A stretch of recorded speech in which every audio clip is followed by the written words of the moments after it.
A humble blind woman mistook the arrogant millionaire for her online boyfriend who ran away. And what he did changed her life forever. Before the story begins, leave in the comments which city you are watching from, and at the end, do not forget to rate this story from 0 to 10. Good story to everyone. Lila Evans ran her finger across her phone screen for the 10th time in 15 minutes. Nothing. No message. No call. No sign of life from Kyle.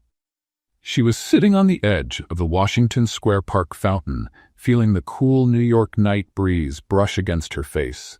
The sound of the water falling behind her was comforting, but not enough to calm the nerves twisting inside her. "He's coming," she murmured to herself, adjusting the bouquet of daisies on her lap. "He's just late, traffic, or the subway, or something." But it had already been an hour sitting there, waiting. An hour listening to laughing couples, kids shouting, skateboarders making noise nearby. An hour feeling the world move around her while Kyle simply didn't show up. Lila gripped the bouquet tighter, feeling the petals crush between her fingers.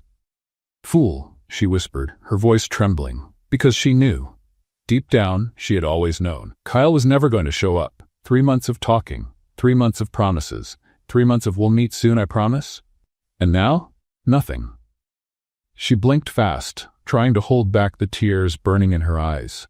She wasn't going to cry there. She wouldn't give the universe that satisfaction. But then, one tear fell. And another.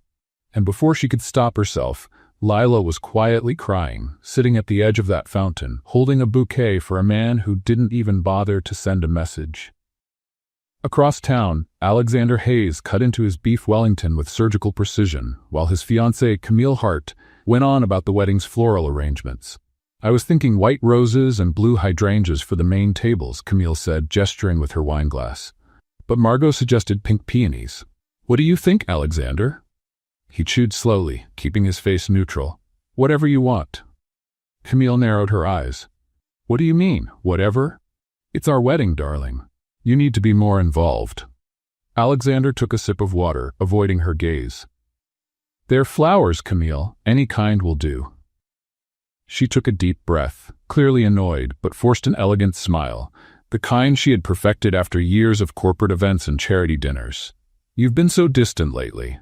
Is everything all right?" "Everything's fine," he answered automatically. But it wasn't. Nothing was fine. Alexander Hayes, CEO of a tech company worth billions, sat in one of Manhattan's most expensive restaurants beside a beautiful, sophisticated woman who fit perfectly into the role of executive's wife. And he had never felt so suffocated in his life. Camille kept talking about the wedding, something about the guest list and cocktail menu, but Alexander stopped listening. His eyes wandered through the restaurant. Rich people in fancy clothes, eating expensive food, pretending any of it truly mattered. He loosened his tie, feeling the knot tighten around his neck. "Excuse me," he said suddenly, standing up. Camille froze mid-sentence. "Where are you going?" "Restroom." He didn't wait for an answer. Alexander walked quickly through the restaurant, past the restroom, and headed straight for the exit. The cold night air hit his face as soon as he pushed the door open, and for the first time in hours, he could breathe. Without thinking much, he started walking, and kept walking, until his feet brought him to Washington Square Park. Alexander stopped in front of the glowing fountain, watching the water dance under the lights. A few coins shimmered at the bottom, wishes from people naive enough to believe tossing 25 cents into a fountain could change anything. He slipped his hands into his suit pockets and sighed. That's when he heard the crying, soft, muffled, but unmistakably real. He turned his head and saw a young woman sitting at the edge of the fountain, her face lowered, shoulders trembling slightly. She was holding a bouquet of flowers, as if it were the last thing she owned in the world. Wavy brown hair framed her shoulders, a simple blue coat, a white cane resting beside her. Alexander hesitated. He wasn't the kind of man who got involved. He wasn't the kind who asked, "Are you okay?" to strangers crying in parks. In fact, he was exactly the kind of man who pretended not to notice and kept walking. But something made him stop. Maybe it was the way she held the flowers, or maybe it was the fact that he was just too tired of pretending. Before he could decide, the young woman lifted her face toward him and smiled. A smile wet with tears, but still a smile. "Kyle?" she called, her voice trembling. Alexander blinked. What? You came. Lila stood up quickly, almost tripping on her cane. I thought you weren't coming anymore. She took a few shaky steps toward him, and Alexander froze. I think you're mistaking. No, I heard your footsteps, Lila interrupted, laughing nervously as she wiped her tears with the back of her hand. You walk slowly, with firm steps, like you're thinking too much, just like you told me in that message. Alexander opened his mouth. Nothing came out. Lila took another step closer, now right in front of him, and reached out until her hand touched his arm. Sorry for crying. I swear I'm not this dramatic. It's just, I got so scared. Scared that you'd changed your mind. Scared that you didn't want to meet me anymore. She gave a fragile laugh, full of uncertainty. Because, I'd understand. I know I'm complicated. I know I'm different because I'm blind. I know I'm not exactly the kind of girl people choose when they have easier options. Alexander stood there, frozen, while she spoke. He should have corrected her. He should have told her the truth. But before he could say a word, Lila let go of the cane. It fell softly to the ground, and raised her hands toward his face. May I? She asked gently. Alexander didn't answer. She took his silence as permission. Her fingers touched his face with a tenderness he had never felt before. She traced the line of his jaw, brushed his nose, and lightly ran her fingers over his eyebrows. You have a serious face, she murmured, almost to herself. But kind. I imagined you'd look like this. Then she smiled, a radiant, relieved, completely genuine smile. I'm so happy you came, Kyle. Alexander stood still, feeling the warmth of her touch linger on his skin. He should have told her the truth right then. He should have explained the mistake. He should have said, You're mistaken. I'm not Kyle. I don't even know who you are. But he said nothing. Because for the first time in years, Alexander Hayes had no idea what to do. Lila stepped back, bent to pick up her cane, and then held out the bouquet of daisies to him. These are for you. I know it's kind of silly to give flowers to a man, but I wanted you to know I was thinking about you the whole time. She laughed, a light and musical sound. Daisies. Nothing fancy, right? But I think they fit us. Alexander looked at the crushed flowers, then at her. Lila Evans was smiling as if the whole world had finally fallen into place. As if this moment was exactly what she'd been waiting for all these months. And Alexander, the man engaged to Camille Hart, the man who always had total control, who never hesitated, who never let emotions interfere with his decisions, took the flowers.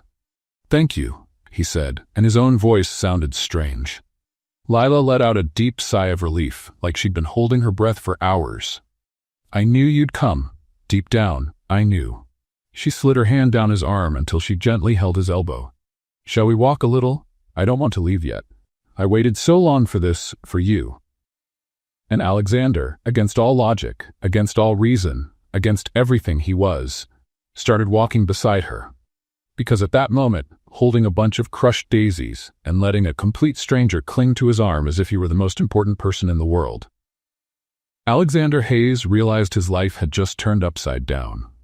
Alexander Hayes had faced board meetings with angry investors, multi-million-dollar negotiations, and once even delivered a quarterly report with a fever of 102 degrees.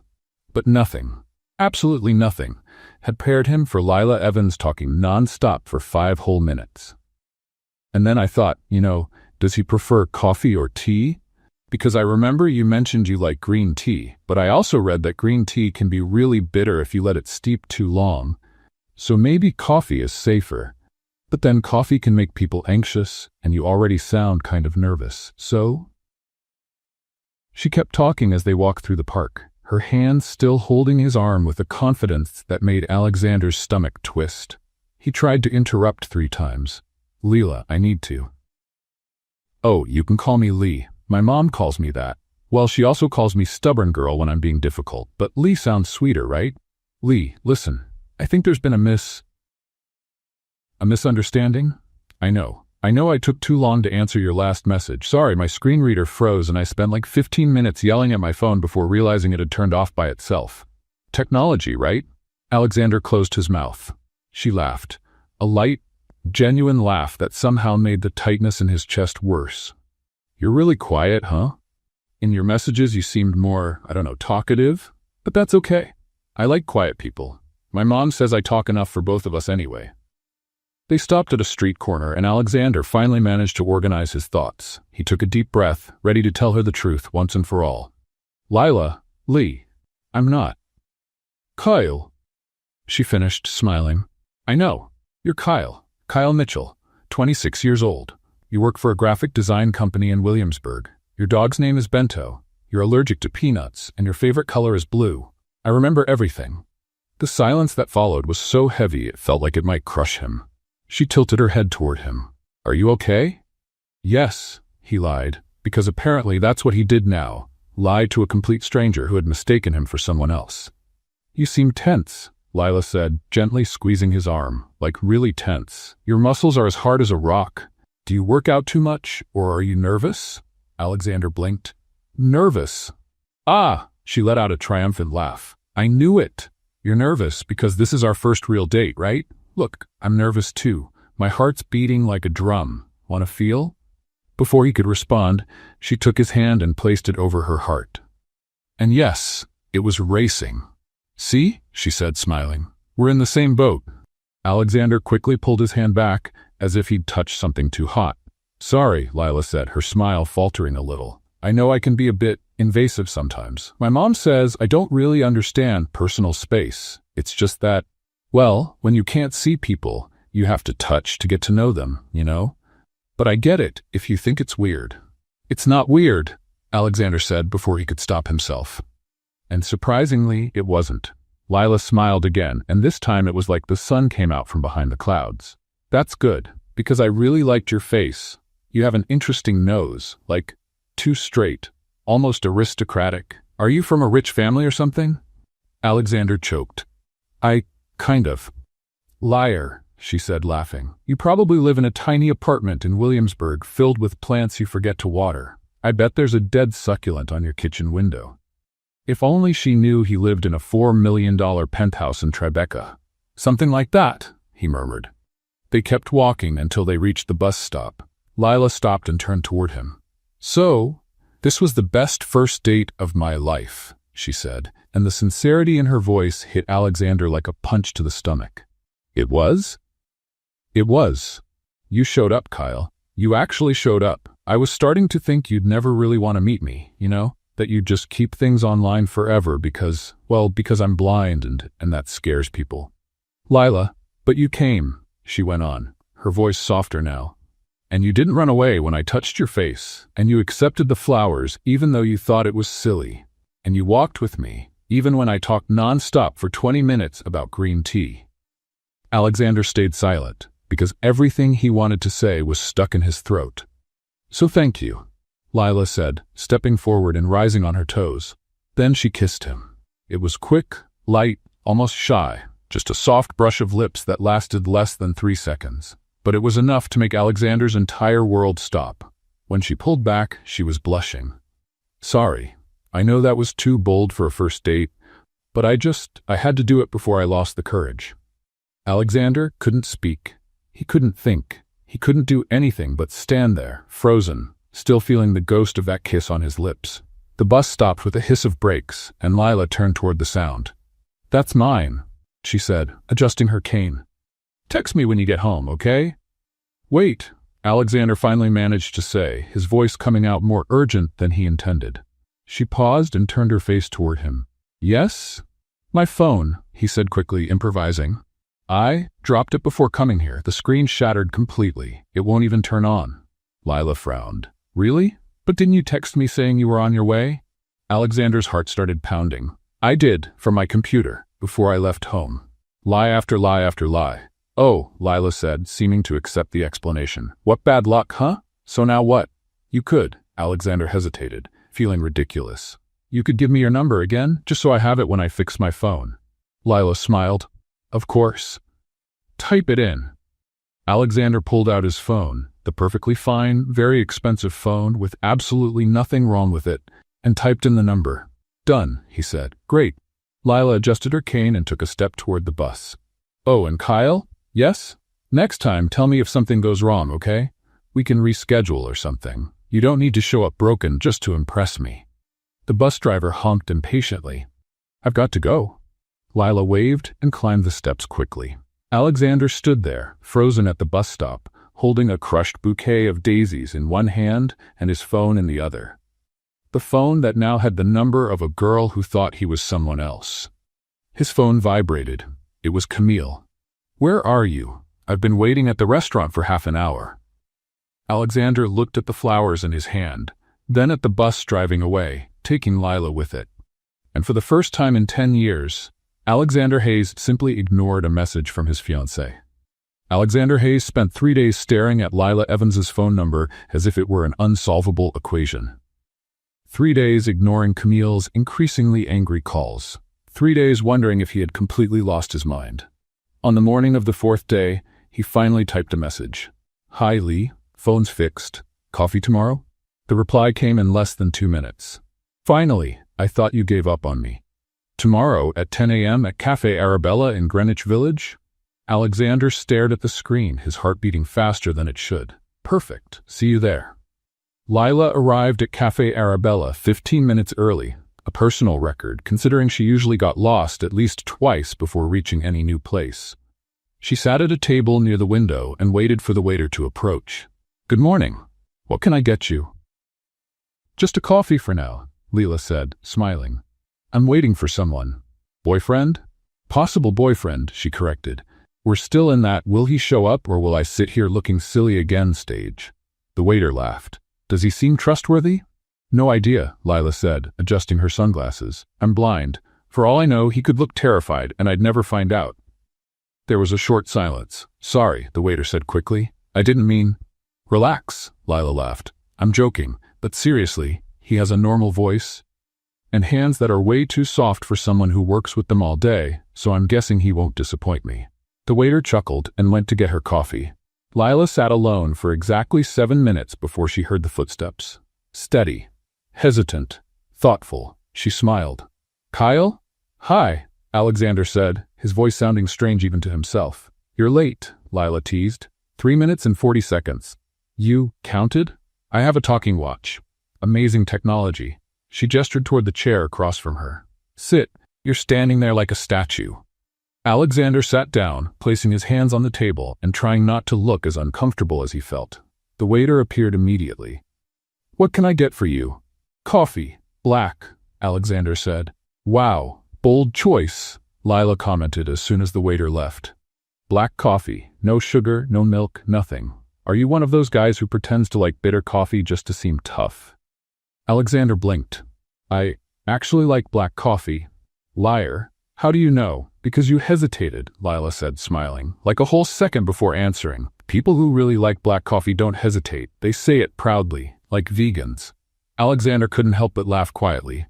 "Fine, I prefer it with sugar." "I knew it," Lila clapped her hands. "Waiter," she shouted in the wrong direction. "Bring some sugar for my boyfriend in denial here." "I'm not your boyfriend," she finished, tilting her head. "Not yet, but we did kiss on our first date, so technically we're in an interesting gray area." The waiter came back with the coffee and a small bowl of sugar, setting everything down with an amused smile. Alexander stirred his coffee in silence, trying to organize his thoughts. "You're really quiet again?" Lila noted. "Is it shyness, or are you planning how to escape without me noticing?" "Neither. So you're just naturally mysterious and hard to read?" "Something like that." Lila laughed, and the sound filled the whole cafe. "All right, Mr. Mystery. Let me ask you something then. Why did it take you 4 days to text me?" Alexander almost choked on his coffee. The phone was broken, I know," she interrupted. "But you could have fixed it faster, right? Or sent a message from your computer again, or called from a payphone, if those still existed." She was right, and he had no answer. "Sorry," he finally said. "No need to apologize," Lila replied, stirring her coffee. "I just got worried that you'd changed your mind. Like maybe you met me." She paused and laughed. "Well, not literally met, but you know what I mean, and decided it wasn't worth it." "Why would you think that?" Lila shrugged. "Because that's how it usually goes. People get excited about the idea of meeting someone different, the interesting blind girl. But then they realize it's work. They have to describe things. They have to be patient. The world's easier for people who can see." There was something in her voice, a small sadness hidden beneath her humor, that made Alexander's chest tighten. "I don't think it's work," he said. "Really? Really?" Lila smiled, but it was a different kind of smile, softer, truer. "Thank you for saying that." They sat in silence for a moment, sipping their coffee. "Can I ask you something weird?" Lila asked suddenly. "Sure. You're breathing in faster than you were on our first date. Why?" Alexander froze. How do you know that?" "I hear things," she explained.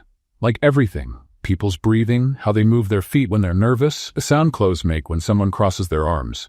You're breathing kind of fast, nervous, like in the park, but different." "Different how?" "In the park you sounded surprised. Now you sound guilty?" Alexander's heart started pounding. "Tell her the truth. Now. Now." "Lee, I need to tell you something." She tilted her head, waiting. I'm not." Then Lila's phone rang. She grimaced. "Sorry, it's my mom. She calls like 20 times a day to make sure I haven't fallen into a manhole." She answered. "Hi, Mom. I'm fine." "No, I didn't fall into any manholes. Yes, I'm at a cafe with Kyle." Alexander watched her face light up as she spoke. "Okay, I'll call you later. Yes, I promise to eat something. I know coffee isn't food. Bye, Mom. Love you too." She hung up and turned toward Alexander. "Sorry. Overprotective, Mom. Where were we?" "I was about to tell you." "That you're not what?" she asked, curious. Alexander looked at her, at that smile, at that hope, and swallowed the words back down. "Not very good at dating. Sorry if I'm being weird." Lila laughed. "You're not weird, Kyle. You're perfect in your own confusing, complicated way." And in that moment, with the morning light streaming through the window and Lila smiling as if he were the best thing that had ever happened to her, Alexander Hayes knew he was completely lost. Alexander Hayes stood in front of a 3-story building in Brooklyn, staring at the faded door marked 247, wondering what on earth he was doing there. He had offered Lila a ride after coffee. She'd accepted. And now he was about to meet her mother. The doorbell rang 3 times before it opened, revealing a woman in her 50s with the same brown hair as Lila and kind but tired eyes. "Mom," Lila called from beside him. "This is Kyle." Dorothy Evans studied him carefully. Not in a hostile way, but cautiously, the way any mother would. "Kyle," she repeated, her tone curious. "Nice to meet you, Dorothy Evans." "Nice to meet you, Mrs. Evans," Alexander said, offering his hand. She shook it firmly. "So you're the Kyle who disappeared for 4 days, Dorothy said, though there was a small smile on her lips. "Mom," Lila protested, blushing. "His phone broke." All right, Dorothy said, raising her hands in surrender. "Just looking out for my girl. You know how it is, Kyle. People aren't always who they say they are online." Alexander's stomach twisted. I completely understand, Mrs. Evans." Dorothy studied him for another moment, then her expression softened. "You seem like a good man, and my daughter hasn't stopped talking about you since you two met." She smiled at Lila. "So, what are you two up to today?" "Actually," Alexander said, "I came to invite Lila for a walk tomorrow, at Prospect Park. If that's all right with you, of course." Dorothy crossed her arms, thinking, "Prospect Park, that's far. I'll take her there and bring her back safely, I promise, and we can stay in touch the whole time." Lila was practically bouncing beside him. "Please, Mom, it's going to be so much fun." Dorothy looked at her daughter, then at Alexander, and sighed with a small smile. "All right, but you pick her up at 10 in the morning and bring her back before 6. And Lila, keep your phone on at all times." "Thank you." Lila hugged her mother tightly. "You're the best." Dorothy looked at Alexander seriously, though there was warmth in her eyes. "Take good care of her, Kyle. She's all I have." "Yes, ma'am, I will." The next morning, Alexander showed up exactly at 10, as nervous as a teenager on his first date. Lila came down excited, wearing a light blue dress and holding her white cane. "Ready?" he asked. "More than ready," she answered, smiling. The drive to Prospect Park was filled with Lila talking about everything. How her mother had stayed up half the night asking questions about Kyle, about the neighbor with a cat that meowed in different tones depending on its mood, about a dream she had where she could finally see colors. Alexander drove in silence, but it wasn't uncomfortable. He just observed the way she gestured while talking, how she turned her face toward the window when the breeze came in, how she laughed at her own jokes. And for the first time in years, Alexander caught himself smiling for no reason. When they arrived at the park, he bought 2 cotton candies. "Strawberry!" Lila exclaimed as soon as she caught the scent. "How did you guess?" "Lucky guess," he lied, remembering how she'd loved it at the cafe. They walked along the main trail until Lila suddenly stopped. "Wait, quiet." "What?" "Shh," she said. "New game. We have to guess the sounds. Whoever gets the most right wins." "Wins what?" "Personal satisfaction and eternal bragging rights." She tilted her head. "Okay, first sound. What is it?" Alexander listened. "A dog barking? Too easy." "Which dog?" "What do you mean, which dog? Big or small, Kyle? Details matter." Alexander listened more carefully. "Medium?" "Wrong," Lila said triumphantly. "It's a golden retriever. I know that bark. They have a specific tone. Very cheerful." And so began the most absurd and delightful game Alexander had ever played. He watched, fascinated, as Lila tilted her head toward each sound, her face lighting up every time she got it right. She identified a northern cardinal by its song, a 4-year-old child by their cry, and even the approximate model of a passing car. "How do you do that?" he asked, genuinely amazed. "When you can't see," Lila explained, "you learn to really listen. The whole world becomes more detailed, kind of like a boring superpower." Alexander laughed, and Lila smiled when she heard it. "You have a nice laugh. You should do it more often." They sat on a bench under a big oak tree, and Alexander realized he was completely fascinated by the way she experienced the world. Not by what she lacked, but by what she'd learned to see differently. "Can I ask you something?" Lila said suddenly. "Sure." "Why are you so serious all the time?" The question caught him off guard. I've just always been that way." "But why? Who taught you that you're not allowed to be happy?" No one had ever asked him that. "My father," he admitted. "He used to say seriousness was a sign of maturity, that successful people don't go around laughing for no reason." Lila made a face. "Your father's wrong. People who are too serious forget how to live." Then, without warning, she lifted her hand toward his face. "May I?" she asked. He froze. "Yes?" Her fingers touched his forehead, tracing the lines of worry. "You have a beautiful expression," she murmured, "even when you make that worried face." Alexander's heart sped up. "Lee, I need to tell you something." "Again?" she teased. "You always try to tell me something and never finish." "This time I'll finish." "Okay, I'm listening." Alexander took a deep breath. I'm not the person you think I am." Lila tilted her head. "What do you mean?" Then his phone rang. "Camille." 15 missed calls. His blood ran cold. "Aren't you going to answer?" Lila asked. "It sounds urgent." "It's not important." Lila was quiet for a moment. "Kyle, do you have a girlfriend?" The question hit him like a punch. Because if you do, I need to know. Right now." Alexander looked at her and almost told her everything. But then Lila smiled. "Relax. I'm kidding. You wouldn't be here with me if you did." And Alexander realized he was building something impossible to keep. They drove back home, but what he didn't know was that the next day, everything could change.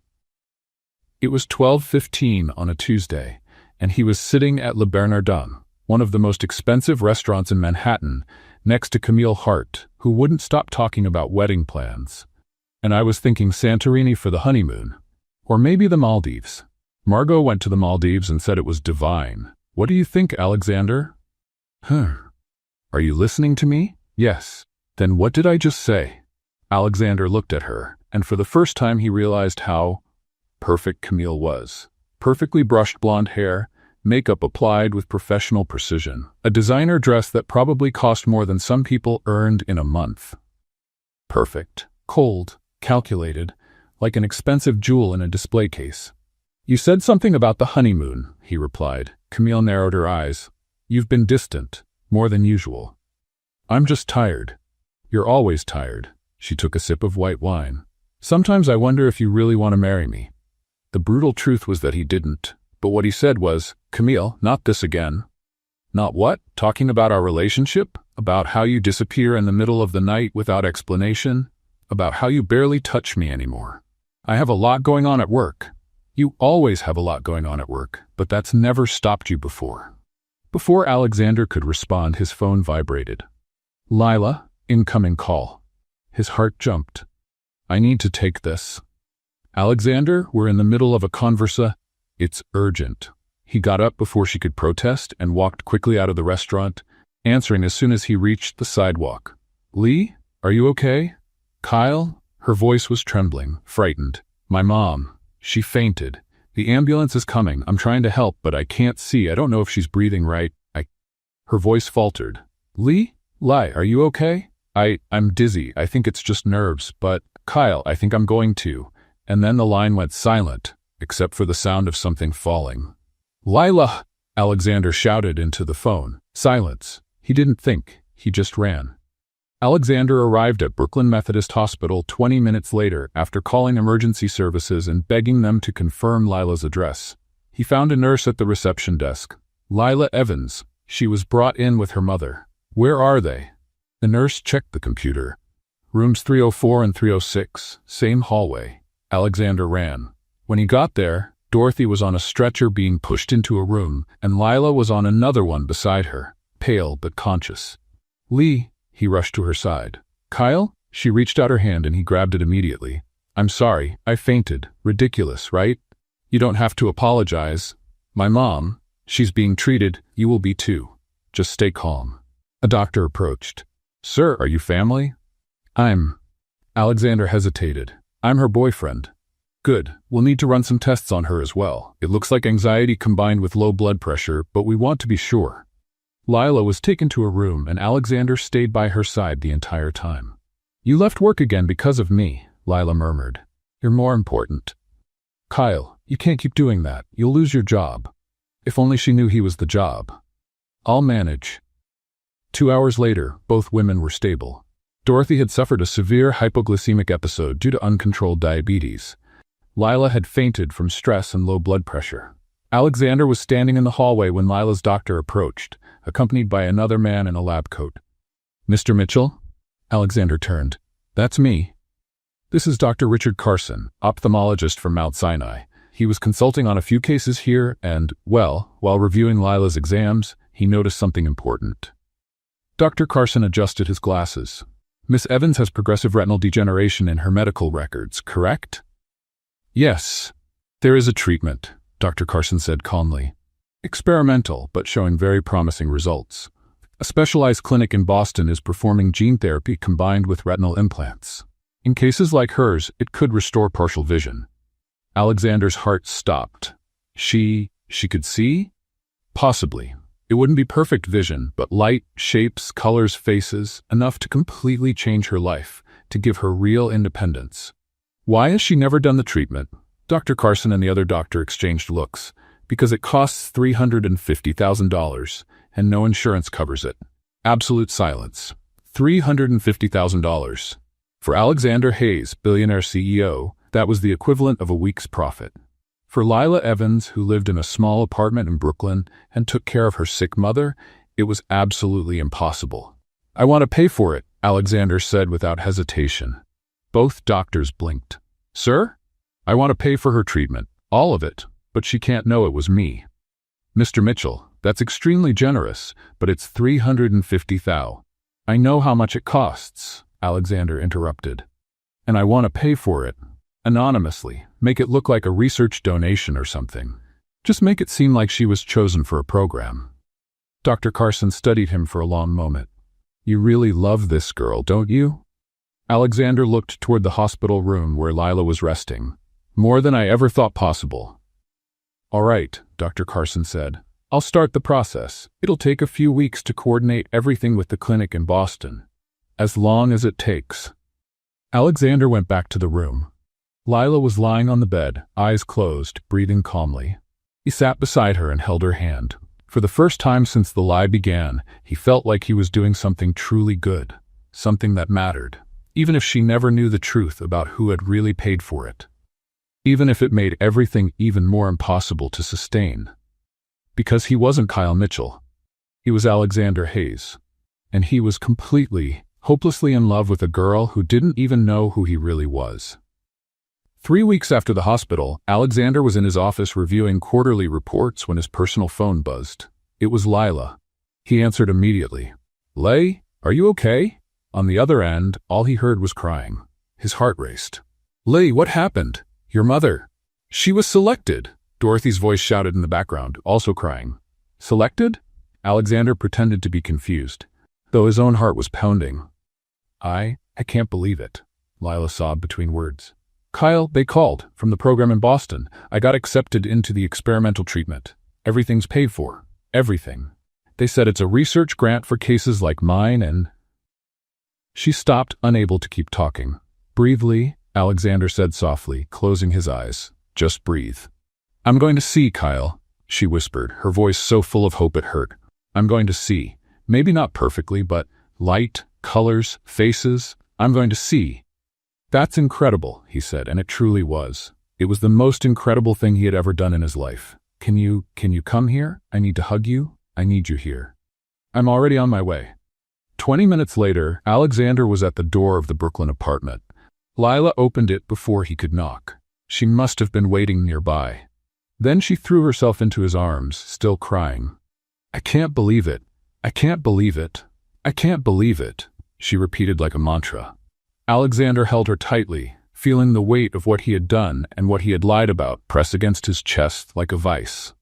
I'm so happy for you, he said, and it was true. Dorothy appeared in the doorway, her eyes red but smiling. Kyle, they called from Mount Sinai saying a research program in Boston was looking for candidates exactly like Lila. They said she was recommended by Dr. Carson. It's like a miracle. It wasn't a miracle. It was money. $350,000. When does she start? Alexander asked. In 6 weeks, Lila answered, stepping back but still holding his hands. They said they'll do a series of tests first, then 3 surgeries in a row, and then recovery therapy. It'll take months, but in the end, I'll see. She was smiling and crying at the same time. Let's celebrate, Alexander said suddenly. Let's go to the cafe, Arabella, the one we went to the first time. Now? Now. Lila looked at her mother, who nodded. Go, sweetheart, you deserve to celebrate. 15 minutes later, they were sitting at the same table by the window at Cafe Arabella. Lila couldn't stop talking. I'll be able to see colors. Do you know what that means? I've never seen real colors. I only know what people tell me. Red is warm, blue is cool, green is calm, but I've never felt a color, you know? And now I will. And I'll see my mom. She always describes her face to me, but I've never really seen it, and I'll see. She paused and a shy smile appeared. I'll see you. Alexander's heart froze. You want to see me? Of course I do. Lila laughed, and it was such a light, joyful sound that he almost forgot the lie. I already know how you look from touch, but I want to see you. I want to see if my imagination's right. I imagine you with dark hair, serious eyes, that straight nose I'm always talking about. Am I right? Alexander swallowed hard. She was right about the hair and the nose, but she was imagining Kyle Mitchell, the graphic designer from Williamsburg, not Alexander Hayes, billionaire CEO from Manhattan. You'll have to wait and see, he said, trying to keep his tone light. Oh, that's not fair, she protested, laughing. Give me a hint. No. A tiny little hint? Lee, please? She made a puppy face, which obviously didn't work because she couldn't see, but somehow it was still effective. Alexander sighed. My hair's dark. You got that right. Ha, I knew it, she clapped her hands. And your eyes? What color? You'll have to find out on your own. Lila pouted, but she was smiling too much to really complain. The waiter brought 2 coffees and 2 slices of chocolate cake, compliments of the house, he said, after Alexander discreetly signaled him. I didn't even order cake, Lila said, confused. It's to celebrate, the waiter replied, giving Alexander a wink. Lila picked up her fork and took a bite. This is the best cake I've ever had. Or maybe I'm just so happy everything tastes better. Alexander watched her eat, talk, laugh, dream out loud about all the things she'd see when the treatment was over. And for the first time since the lie began, he realized something terrifying. He wasn't just in love with Lila Evans. He was hopelessly, completely, irreversibly in love with her. With the way she saw the world without seeing it. With the way she laughed at everything. With the way she made him want to be a better person. And when she finally got her sight back, she would look at him and see a liar. Kyle? Lila tilted her head. You got quiet again. Are you okay? I'm fine, he lied. I'm just happy for you. Are you sure? Your breathing changed. It got heavier. She always noticed. Lee, I need to tell you something. Again? She teased. You always say you need to tell me something and never finish. One of these days you'll actually have to spit it out. I know, and I will. I promise. When? Soon. That's very vague, Kyle Mitchell, she said, pointing her fork at him like she was scolding him. Very vague. Before you go to Boston, he said, and it was a promise. I'll tell you everything before you leave. Everything what? Do you have some dark secret? Like, you're a secret agent? Or a vampire? Alexander almost laughed. Nothing like that. All right then, I trust you. And those 4 words, I trust you, felt like a knife to his chest. Because she did trust him, and he was betraying that trust every single day. But he was going to tell her, before Boston, before she could see. He would tell her the truth and pray that the love she felt would be strong enough to survive the lie. Alexander stayed awake all night after dropping Lila off at home. Lying on the penthouse couch, because he couldn't sleep in the same bed as Camille anymore, he stared at the ceiling and repeated the promise over and over in his head. Before Boston. I'll tell you everything before you go. 6 weeks. He had 6 weeks to tell the truth. 6 weeks to destroy everything. At 7 in the morning, he sent a message to Ethan. Need to talk. Urgent. The reply came in seconds. Sullivan's Bar, 8 p.m. And from the tone, bring a good bottle. Alexander arrived at Sullivan's right at 8. It was a quiet bar on the Lower East Side, the kind of place executives went when they didn't want to be recognized. Ethan was already there, sitting in a dark corner with 2 glasses of whiskey on the table. You look like someone who just ran over a dog, Ethan said as Alexander sat down. What happened? Alexander took a long drink of whiskey. Then he told him everything. The fountain at the park, the initial mistake, Lila thinking he was Kyle Mitchell, the dates, the hospital, the treatment he secretly paid for, the kiss, the promise to tell her the truth. When he finished, Ethan was staring at him with a mix of shock and disbelief. There was complete silence for 5 seconds. Then Ethan started laughing. He could barely talk between laughs. You've turned into the main character of a bad soap opera? Seriously? Ethan? No, wait, let me get this straight. Ethan wiped tears from his eyes. You, Alexander Hayes, billionaire CEO, are pretending to be a broke graphic designer named Kyle for a blind girl who mistook you for her online boyfriend? When you say it like that, it sounds worse. Because it is worse. Ethan hit the table, still laughing. Man, this is so ridiculous. Even Hollywood wouldn't buy the script. Alexander took another sip. I know it's crazy. Crazy? Ethan leaned forward. Alex, you're engaged. Remember, Camille, the woman you're supposed to marry in 4 months? I'm not marrying her. Ethan stopped laughing. What? I'm ending it, today. You've officially lost your mind. I've never been more clear in my life, Alexander said, and there was a certainty in his voice that even he hadn't expected. I don't love Camille, I never did. It was always a convenient social arrangement. She wanted the status of being my wife. I wanted, stability, appearances. And now I've met someone who makes me laugh, who makes me want to be better, who sees the world in a way I never thought possible. Ethan suddenly grew serious.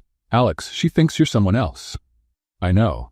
And when she finds out the truth, when she gets her sight back and sees who you really are, I'm going to tell her before that. And if she doesn't forgive you? Alexander stayed quiet for a long moment. Then at least I'll know I finally tried to be honest. Ethan sighed and refilled both glasses. You're in deep trouble, man. But I've never seen you like this, actually alive. So I hope it works out. Thanks.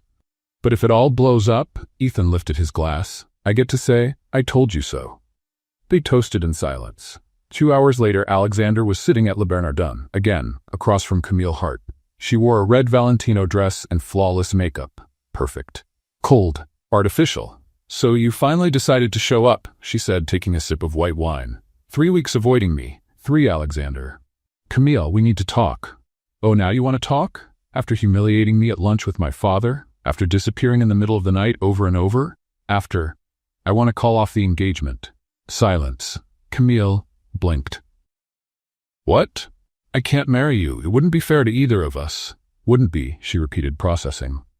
Alexander, we've been together for 3 years. The wedding is in 4 months. The invitations have already been sent. I know, and I'm sorry. You're sorry, her voice rose. The invitations have already been sent. 300 guests. My parents, your partners, the press.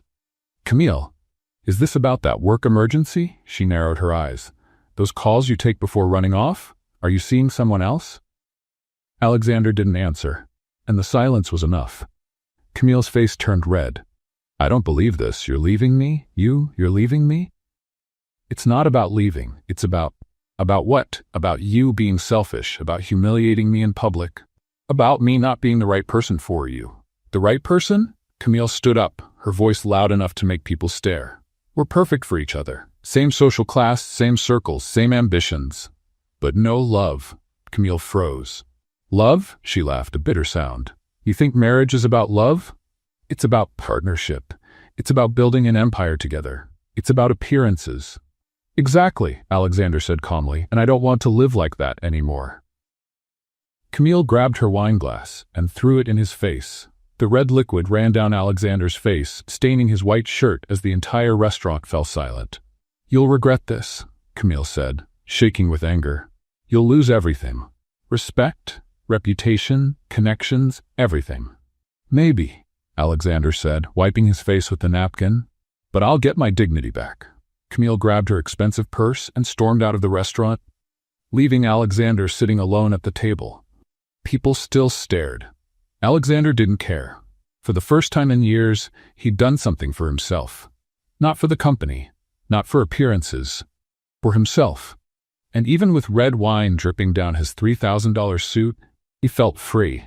Alexander spent the next morning dealing with the fallout from the breakup. 17 furious messages from Camille, 8 calls from her father, 3 panicked emails from wedding planners. He ignored them all. Instead, at 2 in the afternoon, he texted Lila. Dinner tonight? I want to take you somewhere special. The reply came quickly. Special how? Are you taking me to space? Alexander smiled, the first real smile since red wine had run down his face. Better than space. I'll pick you up at 7. The River Cafe was in Brooklyn, right on the edge of the East River, with a perfect view of Manhattan's glowing skyline. Alexander had reserved the most secluded table, near the window, far from the other guests. When Lila arrived on his arm, wearing a simple blue dress and holding her white cane, he noticed how nervous she was. This place is fancy, she whispered as they were guided to the table. I can tell by the smell, like expensive candles and imported flowers. You've got a sommelier's nose? I've got the nose of a girl who's never been in a place like this before, she corrected, laughing nervously.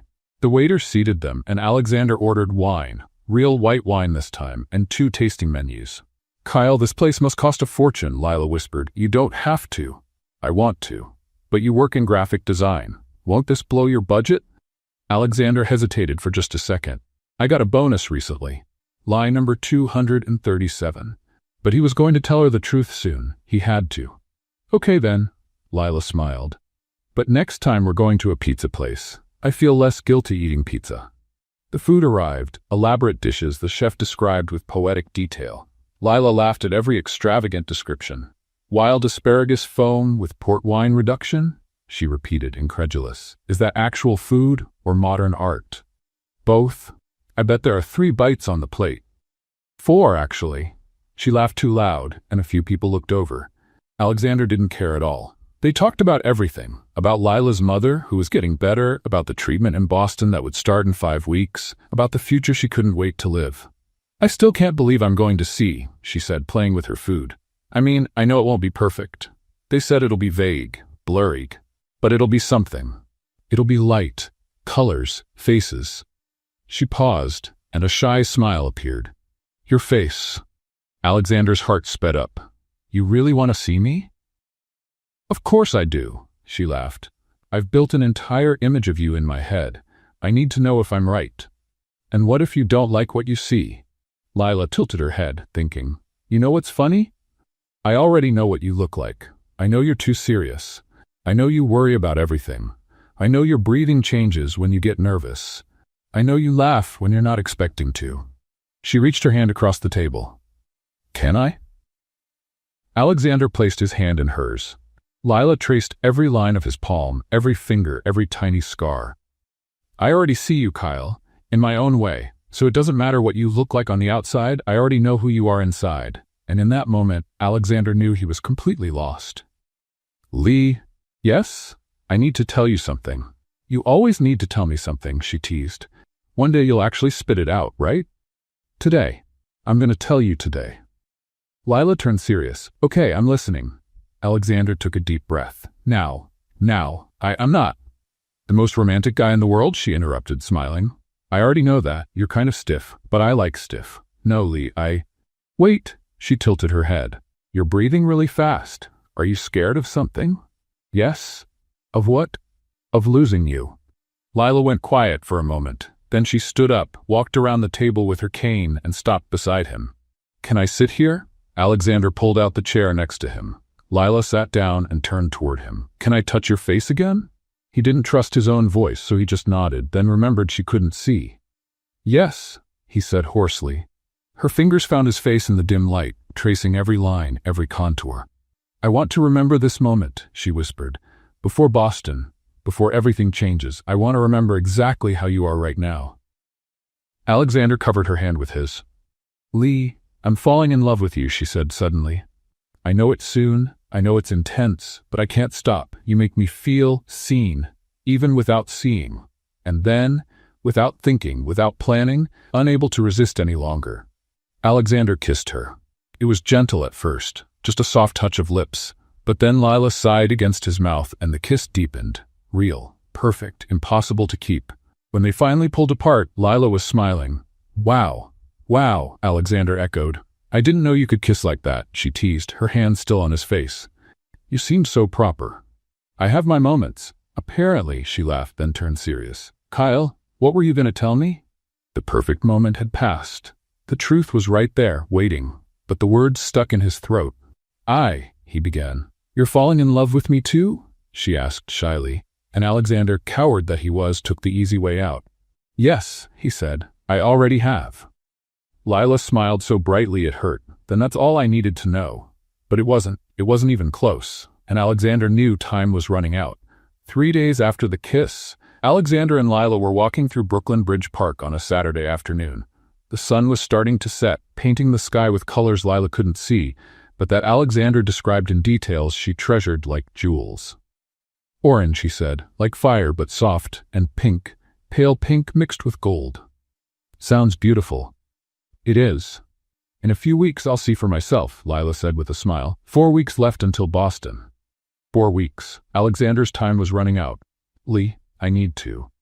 You know what I hate most in the world? She interrupted suddenly. What? Lies. Alexander stopped walking. Lies? Yeah, Lila continued, not realizing he'd frozen. I had an ex, about 2 years ago. We met in a support group for people with visual impairments. He was blind too, or at least that's what he said. That's what he said? Yeah, turns out he was a volunteer. Could see perfectly what pretended to be blind to, make himself feel interesting? Heroic? I never understood. Her voice grew harder. We dated for 6 months. 6 months built on a lie, and when I found out, it was because his sister told me. She felt sorry for me. Lee, and the worst part? Lila stopped and turned toward him. It wasn't even the lie itself, it was the fact that he had months to tell me the truth, so many chances, but he chose to deceive me every single day, like I was too stupid to deserve honesty. Alexander's heart was pounding so fast he was sure she could hear it. I'm so sorry that happened to you. Thanks, but it taught me something. I'd rather have a painful truth than a comfortable lie, always. Always? Always, she confirmed. Because lying isn't just hiding something, it's disrespecting the other person. It's saying, you don't deserve the truth. Alexander felt the ground vanish beneath him. I need to tell you, her phone rang. Sorry, she said, picking it up. It's my mom. She's been paranoid since the hospital. She answered. Hi, Mom. Yeah, I'm fine. I'm with Kyle, at the park. No, I'm not going to fall into the river. Yes, I promise. Okay, love you too. Bye. She hung up and laughed. My mom thinks I'm going to have an accident every 5 minutes. Lee, about what I was saying. A car screeched nearby, honking loudly, almost jumping the curb. They both jumped back. Watch where you're driving. A cyclist shouted at the driver. Alexander's pulse was racing. You okay? I'm fine, Lila said, catching her breath. But that was close. Let's sit over there. Alexander pointed to a bench. They sat, and he took a deep breath. Third attempt. Lee, what I was trying to say is, sirens blared in the distance. At least 3 ambulances racing down the main avenue. The noise was deafening. What a crazy day, Lila shouted over the sound. Alexander waited until the sirens faded. Silence at last. I'm hungry, she said. Can we grab something to eat? Alexander leaned his head back and looked at the sky. The universe was literally conspiring against him. That night, alone in the penthouse, Alexander called Ethan. I can't tell her, he said without even saying hello. Well, good evening to you too, Ethan replied. Ethan, I tried 3 times. Her phone rings. We almost get run over. Ambulances come out of nowhere. It's like the universe doesn't want me to tell her. Or maybe you're looking for excuses. I'm not looking for excuses. Then tell her tomorrow. No interruptions. Take her somewhere quiet and say it. And what if she hates me? She probably will, Ethan said honestly. But at least you'll be able to sleep at night. Alexander hung up and stared out the window. Tomorrow. He would tell her tomorrow. No excuses. No interruptions. Tomorrow. But tomorrow brought something Alexander never expected. He was at the office when the phone rang. It was Lila. Kyle, can you come over? Her voice sounded strange. Tense, of course. What happened? Just come, please. Alexander grabbed his keys and drove faster than he should have. When he got to the Brooklyn apartment, the door was slightly open. He stepped inside. Lila was sitting on the couch, pale, and next to her was a man in his mid-20s, thin, with a red beard and a completely confused expression. Kyle? The man looked at Alexander, puzzled. Who are you? Alexander asked, but he already knew. I'm Kyle, the man said. Kyle Mitchell. Who are you? The world stopped. Lila turned her face toward Alexander. He showed up here, she said, her voice trembling, apologizing for disappearing, saying he found me through social media, and then he started talking about all the conversations we had, about his dog, Bento, his peanut allergy, working from home because he's a freelancer. And I asked him about our meeting at the fountain, she continued, and he said he didn't know what I was talking about, that we'd never met in person. Kyle Mitchell looked between them, completely lost. Wait, you two met? But how? Show him the photo, Lila suddenly shouted, her voice breaking. Show him the photo. Kyle took out his phone and held it up for Alexander, a selfie of himself. Red beard, round glasses, completely different. This is me, Kyle said. Kyle Mitchell, graphic designer, Williamsburg, and I never met Lila in person. On the day at the park, I showed up, saw her, but I froze when I noticed the cane. Kyle said quietly. Lila stood up, trembling. Who are you? She asked in Alexander's direction. Who are you really? Lee, I can explain. Who are you? Alexander took a deep breath. My name is Alexander Hayes. I'm the CEO of a tech company. I was at the park that night by chance. You mistook me for him. He pointed to Kyle. And I didn't have the courage to correct you. You lied, Lila whispered. I was going to tell you. I tried. You lied, she screamed, tears spilling down her face. You let me believe you were someone else. For weeks, you kissed me. You said you were falling in love. I am in love. Alexander took a step forward. Don't come near me. Lila stepped back, stumbling on her cane. Kyle stood up, clearly uncomfortable. I think I should go. Go, Lila shouted. Both of you, get out.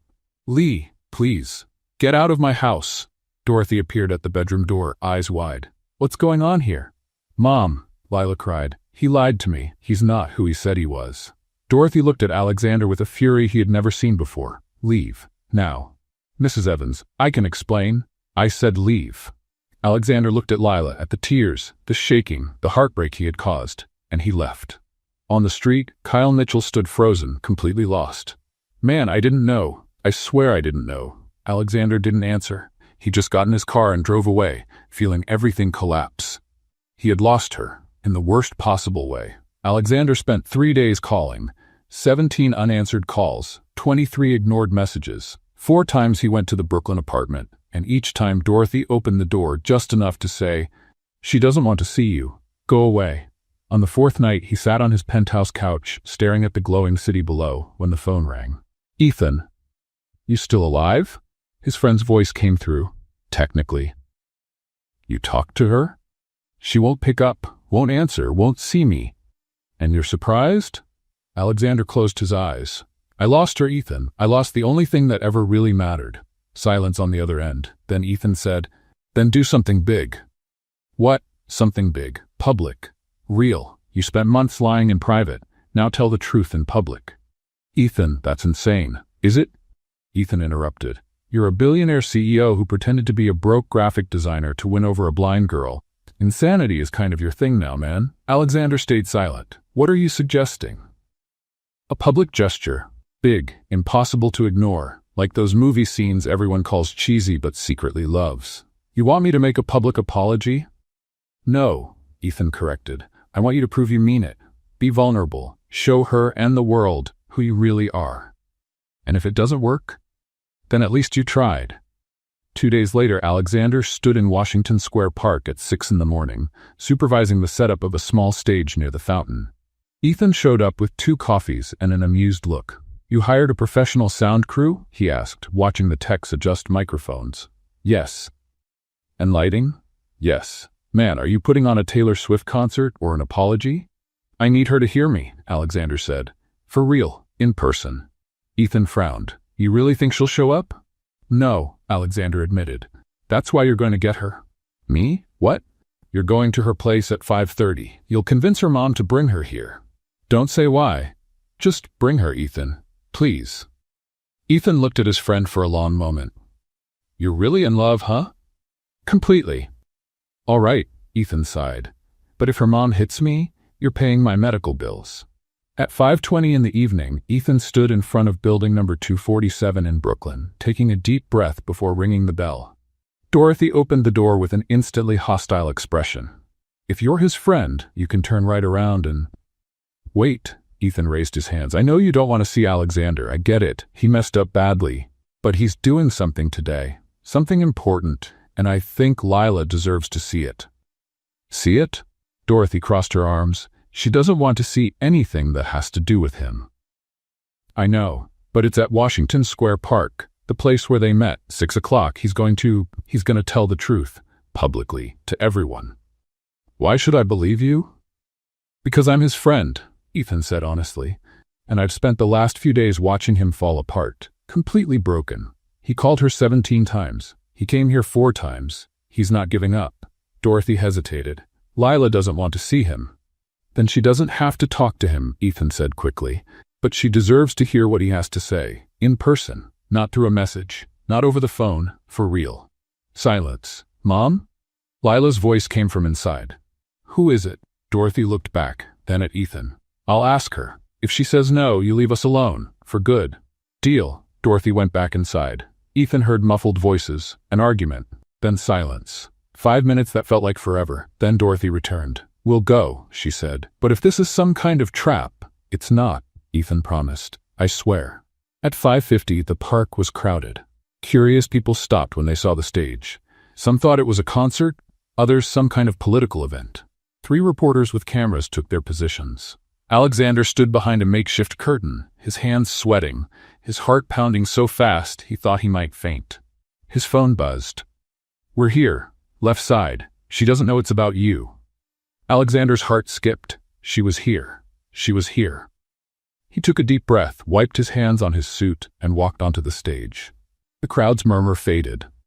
Cameras turned toward him, and in the middle of the crowd he saw them, Ethan guiding Dorothy and Lila to a spot on the left side.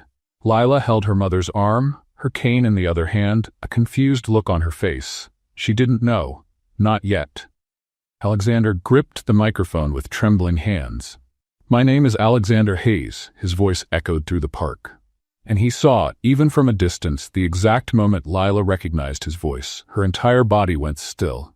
Dorothy tightened her grip on her daughter's arm. I'm the CEO of Hayes Technologies.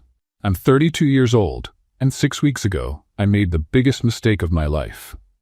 Complete silence. I lied to someone who didn't deserve it. I pretended to be someone I wasn't, and I hurt the person I loved most in this world. He paused, feeling the knot in his throat tighten. 6 weeks ago I was in this park, he said, pointing to the fountain behind him. Running away from a corporate dinner. Running away from my own life, and I met a girl named Lila Evans. Some people in the crowd began to take out their phones to record. Lila is blind. She was waiting for someone who never showed up, and she mistook me for that person. She called me Kyle, and I didn't have the courage to correct her. Murmurs spread through the crowd. I let her believe I was Kyle Mitchell, a graphic designer from Williamsburg, because for the first time in my life, someone saw me. Not the CEO, not the billionaire, not the public image, just me. Alexander looked straight toward Lila, even knowing she couldn't see him, and I fell in love, completely, with a woman who made me laugh when I'd forgotten how, who made me want to be better when I didn't even know I needed to be, who sees the world in a way I never thought possible. His voice grew stronger. Lila taught me that there's beauty in the things we can't see, that there's courage in trusting, that there's strength in being vulnerable. She showed me I'd spent 32 years living an empty life, surrounded by people who only wanted my money, my status, my influence. But she only wanted me. He took a shaky breath, fighting back tears. And then I did something she doesn't know. When her mother got sick, I found out there was an experimental treatment in Boston that could restore part of her vision, a treatment that costs $350,000. Gasps echoed through the crowd. So I paid for it. Anonymously, because I wanted her to have the chance to see the world, to see colors, to see faces, to see everything she deserves to see. Tears burned in his eyes, but I was also afraid, because when she could see again, she'd see me for who I really am, and she'd find out I wasn't the man I said I was. A heavy silence fell over the park. I tried to tell her the truth so many times, but I always found an excuse. I always put it off, until it was too late. Alexander quickly wiped his eyes. 3 days ago, the real Kyle showed up at her house, and the truth blew up in the worst possible way. Lila found out that I lied, that I deceived her, that I made her believe in something that wasn't real. His voice cracked. And she has every right to hate me, every right to never want to see me again, because I don't deserve forgiveness. He looked directly toward where Lila stood. But Lila, I know you're here. I know you can hear me, and I need you to know something. He stepped down from the stage and started walking toward her. The crowd parted instinctively. Everything was a lie, he said, stopping just a few feet from her. The name, the job, the life I pretended to have, everything except one thing. His voice grew rough with emotion. The love was real. From the very first moment you touched my face at that fountain, from that silly sound competition in the park, from every conversation, every laugh, every second I spent with you, love was the only truth in the middle of all the lies. Lila was crying silently. You once asked me why I was so serious. The truth is, I had forgotten how to live. I'd forgotten how to smile for real, how to feel for real. Until you. He took another step. You brought me back to life, Lila. You showed me there's more than money and power and appearances. You showed me there's kindness and joy and beauty in simple things. Alexander was trembling now. And I ruined it. I know that. I destroyed the most precious thing I ever had because of my cowardice, because of my fear. He stopped right in front of her. But I needed you to know the full truth. All of it, including the most important part. I love you, Lila Evans. I love you more than I ever thought I could love anyone. I love the way you laugh, the way you see the world without seeing it, the way you made me want to be a better man. Tears ran freely down his face now. And I'll love you even if you never want to see me again. Even if you hate me for the rest of your life. Even if this is the last moment I ever spend near you. Because you changed my life, Lee. You changed who I am, and that's forever. The park fell into absolute silence. Lila stood still, tears streaming down her cheeks. And then, slowly, she began to walk. Dorothy tried to stop her, but she shook her head. She used her cane to find her way through the crowd, which instinctively moved aside. And she stopped in front of him. Alexander, she whispered. Yes. She raised her hand and slapped him across the face. The crowd let out a collective, "Oh!" That, she said, her voice shaking, is for lying to me. Alexander didn't move. His cheek burned. I deserve it. You do, she agreed. Then she lifted her hands again, this time gently touching his face. And this, she whispered, is because even after everything, I still recognize this heart. And she kissed him, right there in the middle of the park, in front of 200 people, in front of the cameras. The crowd erupted in applause and cheers. On the 40th floor of Hayes Technologies, the main conference room was packed. 63 employees crowded in front of the big screen TV, watching the live broadcast that had already gone viral online. Billionaire CEO confesses his love publicly to blind woman. The headline flashed at the bottom of the screen. $20 says she throws something at him. Mark from finance whispered. 50 says she forgives him, replied Jennifer from IT. You're both terrible, said Sarah from HR, though she couldn't take her eyes off the screen either. On the broadcast, Alexander stood in the middle of the park, visibly shaking as Lila walked toward him. He's crying, someone murmured. I've never seen the boss cry. I've never seen the boss feel anything, another said. And then it happened. The slap. The entire room gasped. She hit him, Mark shouted. I win. Wait. Jennifer pointed at the screen. Lila was touching Alexander's face, and then she kissed him. The room exploded. Shouts, applause, whistles. Jennifer jumped from her chair. I win. $50, Mark. This is beautiful, Sarah said, wiping away tears. Who knew our robotic CEO was capable of that? He always was, said a calm voice from the door. Everyone turned. It was Margaret, Alexander's executive assistant for 12 years. He just needed someone who could see past the bank account, she said, smiling. And ironically, it was someone who literally can't see. The room fell into respectful silence for a moment. Then Mark broke it. So, anyone want to bet if he's going to marry her? Mark. Across town, in a minimalist, expensive apartment on the Upper East Side, Camille Hart sat on a gray velvet couch watching the same broadcast. Alone, a glass of red wine in her hand. She'd seen the video pop up on YouTube. At first she thought it was clickbait. Then she saw Alexander's face in the thumbnail. And clicked. Now, 20 minutes later, she was watching the man she was supposed to marry publicly declare his love for another woman. And the strangest part? She wasn't angry. Camille took a long sip of wine as she watched Alexander cry, something he had never done in front of her in 3 years together. You never looked at me like that, she murmured to the screen. On the broadcast, Lila was touching his face, and the way Alexander closed his eyes, as if that touch were the most precious thing in the world. Camille felt something crack inside her chest. It wasn't anger, it wasn't jealousy, it was understanding. Because for the first time she realized she and Alexander had never had that. They had never had real love. They'd had convenience, appearances, an elegant social arrangement, but never that. When Lila kissed Alexander and the crowd erupted in applause, Camille turned off the TV. She sat in the silence of her expensive, empty apartment. Then she picked up her phone. Typed a message, hesitated, and sent it. You found what I was never able to give you. Be happy, Alexander. Truly happy, and thank you for setting me free too, see. She set the phone down, took another sip of wine, and for the first time in years Camille Hart smiled, a genuine smile, because she had been freed too. In the park, the crowd was slowly starting to disperse, though many people stayed behind taking pictures and recording videos. Alexander and Lila sat on a bench near the fountain, the same bench where she had once waited for Kyle that first night. Dorothy stood a few feet away, giving them space but keeping a careful watch. Ethan was celebrating with strangers as if he had just won the lottery. So, Lila said, still holding Alexander's hand. Alexander Hayes. Yes. CEO of a tech company. Yes. Billionaire. Technically, yes. She laughed, though her laughter was still wet with tears. You could have told me. I know. I would have understood. Eventually. I was afraid. Of what? Alexander squeezed her hand. That you'd see me the way everyone else does, as a bank account, as an opportunity, as not me. Lila was quiet for a moment. You're an idiot, you know that? Alexander blinked. What?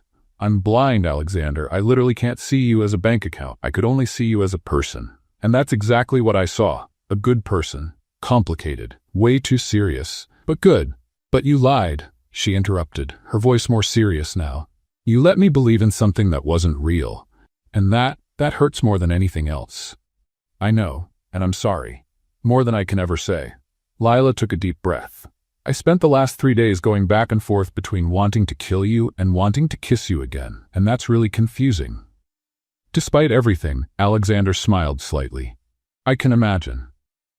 And then I came here today not knowing it was you. Ethan just said it was something important, and when I heard your voice on that stage, she paused, wiping her tears. My heart almost stopped, because it was you, the person I met, the person who made me laugh, the person who held my hand like it was the most important thing in the world. It was you. But it also wasn't. It was me, Alexander said urgently. Everything I said, everything I did with you, that was me. The real me. Not the CEO, not the public image. Just Alex, the guy who forgot how to live until he met you. Lila turned her face toward him. You paid for my treatment. Yes. $350,000. Yes. Why? Because I wanted you to see the world. Because you deserve to see everything there is to see. Because... His voice broke. Because I love you, and when you love someone, you want to give them everything you can. Silence, and then Lila said, I'm still angry at you. I know. I still feel betrayed. I know, and it's going to take a long time before I can trust you again. I know. She squeezed his hand. But I still love you, and I hate that. I hate that even knowing everything, I still love you. Alexander felt tears burn again. Lee? So here's the deal, she said firmly. We start over, from scratch, but this time with one rule. Absolute honesty. No lies, no half-truths, no secrets. If you can't be completely honest with me, then we have nothing. I promise, Alexander said immediately. Total honesty, always. And you introduce me to your real life. Not Kyle's life, Alexander's life, the company, your friends, everything. I want to know who you really are. Yes, everything. I'll show you everything. Lila took a deep breath. And if at any point I feel like you're lying to me again, I'll leave, and I won't come back. Got it? Got it. Okay then, she said, and for the first time she truly smiled. Hi, Alexander Hayes. Nice to meet you. For real this time. Alexander laughed, a laugh heavy with tears and relief. Hi, Lila Evans. The pleasure's all mine. They sat there, hands intertwined, as the sun began to set over New York City. Dorothy walked over slowly. Are you two done having this cinematic moment? Because I need to know if I should like this man or still want to hit him. Lila laughed. You can like him. With conditions. With many conditions, Dorothy corrected, but there was a small smile on her lips. Ethan came running, completely out of breath. I won $200 in bets, he shouted. People were betting on whether she'd forgive him or not, and I bet she would. You bet on my love life? Alexander asked, incredulous. And I won. Ethan did a ridiculous little dance. Lila started laughing, then Alexander joined in, and soon Dorothy was laughing too. Even Ethan stopped dancing just to laugh at himself. Right there, by the fountain where everything had started with a lie, it was beginning again with the truth. And for the first time in a very long time, Alexander Hayes felt like he was finally in the right place, with the right people. Being the right man. 3 weeks after the public confession in the park, Alexander stood at the door of a newly rented apartment in Boston, holding 3 suitcases and trying not to look as nervous as he felt. Are you sure this isn't too much? Lila asked, stepping inside with Dorothy's help. It's a 2-bedroom apartment near the clinic, Alexander said. It's not too much. It's logistics. Logistics, Dorothy repeated, looking around. With a view of the Charles River and designer furniture? I took what was available. Alexander, Lila said, turning toward him. You rented a luxury apartment for 6 months just to be near me during treatment. Yes, that's crazy. That's love, he corrected. Dorothy made a sound somewhere between a sigh and a laugh. All right, I'll admit it. That's kind of sweet. Kind of? Lila protested. I'm still evaluating you, Alexander Hayes, Dorothy said, though there was a small smile on her lips. You've got a long road ahead. I know, Alexander said sincerely, and I'll walk every inch of it. The first 2 months in Boston were intense. Lila went through an exhausting series of exams, MRIs, retina mapping, light response tests. Each appointment lasted hours. Each result brought a mix of hope and anxiety. Alexander was there for every single one.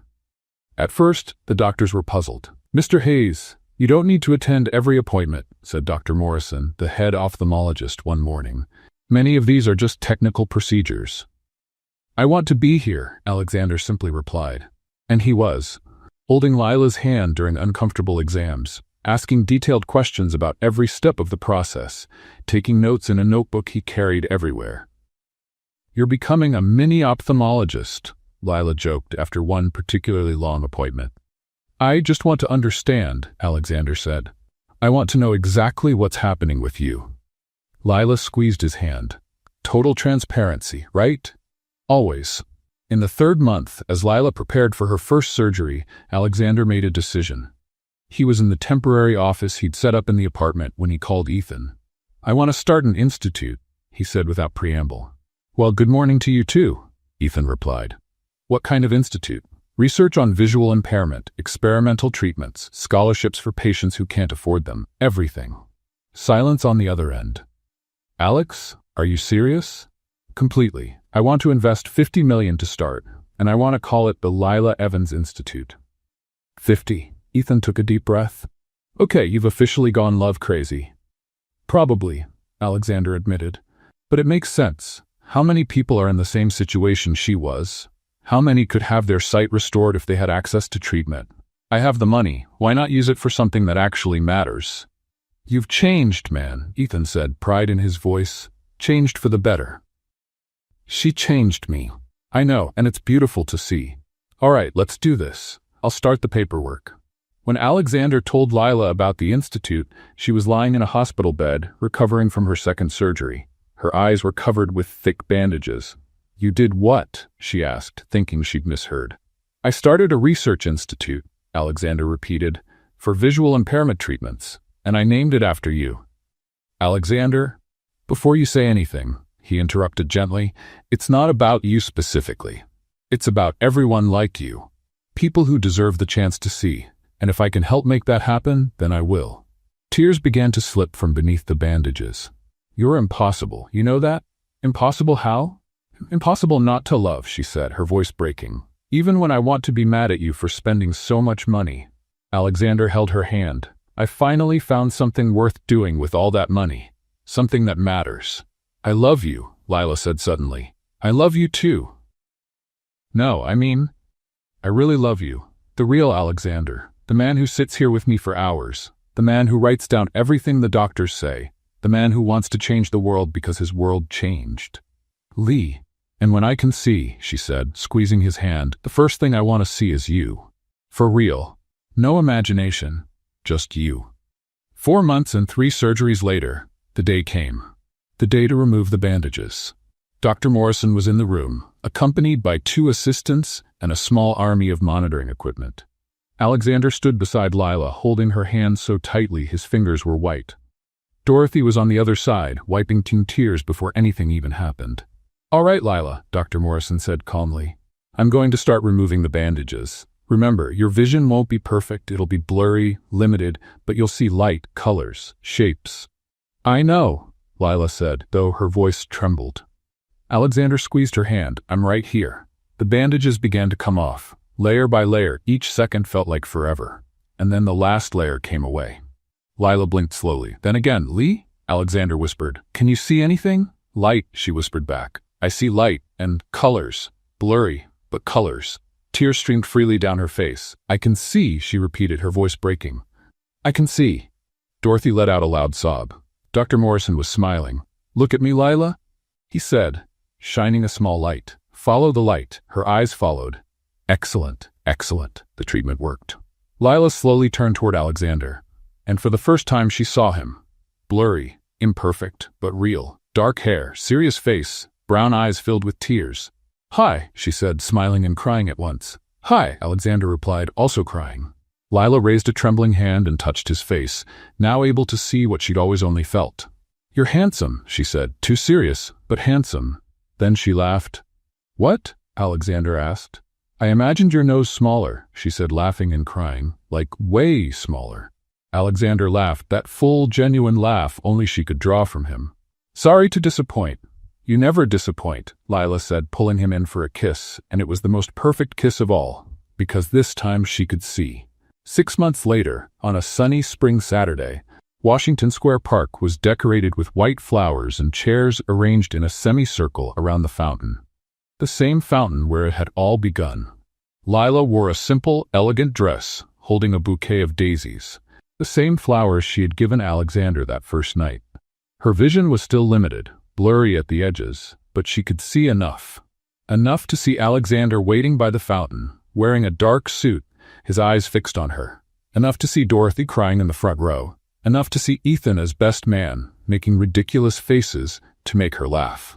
The ceremony was small, just 50 people, close friends, colleagues, employees who had watched their entire story unfold. When it was time for the vows, Alexander held her hands and said, Lila, you taught me how to see. And I don't mean literal sight.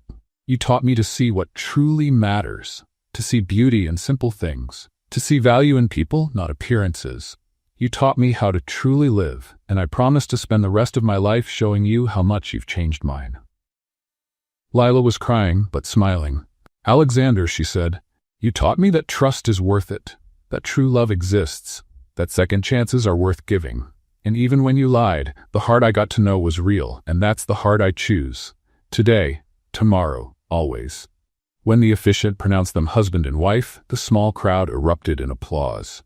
And as they kissed, Ethan shouted, "Finally! I've been betting on this for months." Everyone burst into laughter. At the reception, in a small restaurant near the park, Ethan gave his best man speech.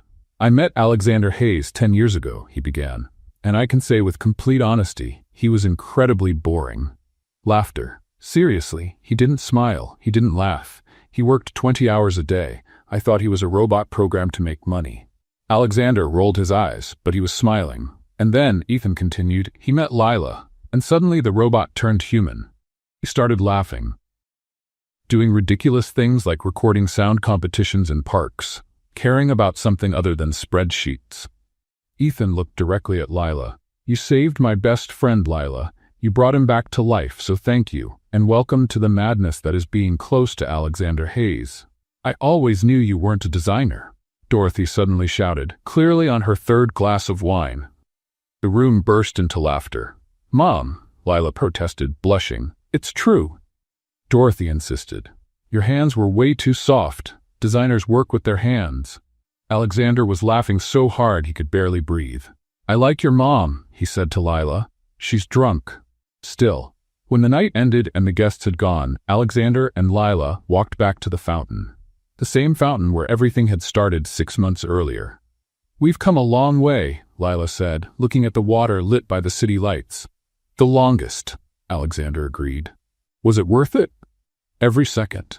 Lila turned to him, able to see his face clearly enough to see his smile. "I love you, Alexander Hayes, my favorite lying CEO." "I love you, Lila Hayes," he replied, "the woman who taught me how to truly see." They kissed there, under the city lights, by the same fountain where a lie had begun, and where true love had finally won. 2 years later, the Lila Evans Institute had treated more than 200 patients with visual impairments. Alexander had become one of the country's leading advocates for accessibility and medical research. Lila had started working as an accessibility consultant for tech companies. Dorothy had finally admitted that Alexander was acceptable. Ethan had become the godfather of the couple's first child, a little girl named Hope. And every spring, on the anniversary of the public confession, Alexander and Lila returned to that fountain to remember where they started and to celebrate how far they'd come together. What did you think of Alexander and Lila's story? Alexander made a huge mistake hiding his true identity, but his love for Lila was real. Would you have forgiven him if you were in her place? Share your thoughts in the comments.